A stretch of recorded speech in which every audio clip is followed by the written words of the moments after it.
A liturgia no dia de hoje nos convida a escolher um lado, nos convida a tomar uma decisão, nos provoca a uma tomada de decisão.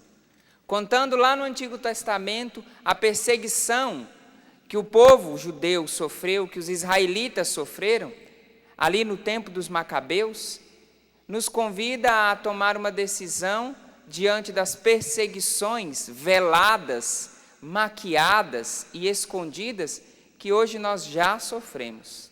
Primeira leitura vai falar desse tempo onde esse rei, esse imperador grego, começou a implantar uma forma disfarçada de unificação de todos os povos. Naquele tempo e hoje ninguém tem resistência à palavra unidade, paz, harmonia. Ninguém se opõe a uma organização que seja boa para todos, que transforme todos em um só corpo, em uma só nação, que tenha uma só identidade. Ninguém resiste a isso. Se nós formos prestar atenção, por trás de uma tentativa de uniformização, tem velado ali uma tentativa de deformação daqueles que já têm a sua identidade. A primeira leitura vai mostrar que no tempo dos gregos, os israelitas sofreram uma grande perseguição, mas uma perseguição que foi sendo colocada aos poucos, disfarçada, quando eles foram assumindo que precisavam ser como o povo vizinho, que era um prejuízo ter uma identidade, que era um prejuízo ser diferente dos outros, e começaram a se comparar, e por iniciativa própria resolveram procurar o rei e dizer: a gente queria ser parecido com essas nações que estão ao nosso lado, com as nossas nações vizinhas, porque desde que nós fechamos na nossa identidade, nos nossos princípios, nós acabamos perdendo muito. E o rei, o imperador grego, que já queria viver, que já queria implantar essa desvalorização, essa deformação daquele povo, aceitou. E logo de início colocou ali no meio daquele povo, em Jerusalém, um ginásio grego, que não é simplesmente um lugar de lutas, de jogos, não é simplesmente espalhar por um país inteiro a construção de estádios novos para a promoção de momentos esportivos, não. Ali, junto com aquele ginásio, estava sendo implantada toda uma mentalidade dos gregos, de valorização do corpo, de disputa. Ali já se colocava, naquele ginásio, as sementes de um novo sistema, porque aí, como numa cascata, como na queda de uma coisa atrás da outra, foram vindo as deformações daquele povo.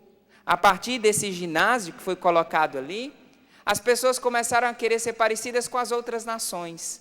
E para ser parecida com as outras nações, eles precisavam desfazer de tudo aquilo que era a identidade deles. E aí começaram a abrir mão dos costumes particulares para ter os costumes que os outros tinham. Em nome de uma unidade, em nome de uma uniformidade que traria paz e tranquilidade, foram se deformando, foram perdendo os seus costumes e os seus valores. Está aqui a palavra falando, aboliram o uso da circuncisão, que era o que dava a identidade de consagrado àquele povo, e a gente pode, por analogia, comparar, é como se hoje as pessoas quisessem abrir mão do sacramento do batismo, que é aquilo que nos insere no povo de Deus, na igreja de Deus. Além de abrir mão da circuncisão, renunciaram à aliança sagrada, aquele povo que era conhecido como o povo escolhido. Escolheu agora abrir mão dessa aliança para ser igual a todo mundo, para ser moderno naquele tempo, não é? Queria ser moderno como todo mundo, viver o que todo mundo vivia, e abriram mão dessa aliança. Olha a palavra, associaram-se com os pagãos e venderam-se para fazer o mal. Minha gente, quem é que se vende para fazer o mal? É a mesma coisa que dizer esse povo estava se prostituindo. Estavam abrindo mão dos seus princípios e dos seus valores para se vender, para se prostituir. o povo escolhido foi sendo deformado. Aí a palavra vai dizendo aos pouquinhos que agora o imperador ia obrigar cada um a abandonar os seus costumes particulares. Quase que lá no passado já dizendo, vamos criar uma organização das nações que estarão unidas, onde todo mundo vai ser igual, onde todo mundo vai ter uma identidade só. E essas coisas particulares que dividem, que colocam uns contra os outros, isso precisa cair. Gente, isso na boca de uma pessoa que faz um discurso bonito, isso engana muita gente. Enganou lá e tem enganado aqui. Porque lá, entre o povo escolhido, muitos gostaram do que ouviram, a palavra diz que foram seduzidos. E a palavra diz, inclusive muitos israelitas. Como hoje, inclusive muitos cristãos, católicos, carismáticos, acabam sendo seduzidos por um discurso bonito e bem articulado. E vão perdendo as suas características. A palavra vai dizendo que ali depois começou a perseguição agora, que era antes velada, desvelada, começaram a queimar os livros da lei, que lá na época eram lidos e cultuados como identidade do povo. Começaram a rasgar, a queimar os livros. As pessoas que tinham o livro da lei em casa eram mortas. Aquele povo foi se perdendo, em nome de uma uniformidade, foram perdendo os seus valores. Porém, no finalzinho da leitura diz assim, mas muitos israelitas resistiram e decidiram firmemente não comer alimentos impuros. Decidiram resistir ao processo de deformação em nome de uma unidade que quer transformar todo mundo numa coisa só, numa nação única. Minha gente, se nós não olhamos o que tem por trás, as mulheres que conhecem bem, quando pegam um bordado, você sabe se o bordado está bem feito, não porque você olha pela frente, mas a pessoa que conhece o que é um bordado, ela vira e vê pelo avesso. Se o avesso estiver bem feito, ótimo, é um bom bordado. Se a gente pegar um discurso bem articulado e olhar atrás, nos bastidores, quais são as intenções e perceber que todas as intenções são retas, ótimo. Mas se a gente vai atrás, nos bastidores desse discurso bonito, lindo e maravilhoso, e a gente vê que tem um projeto de deformação, a gente precisa resistir. Aqui a palavra está falando, um grupo resistiu e não violou a aliança. E aí o Evangelho vai nos contar e vai nos colocar diante de um cego que fez um povo enxergar.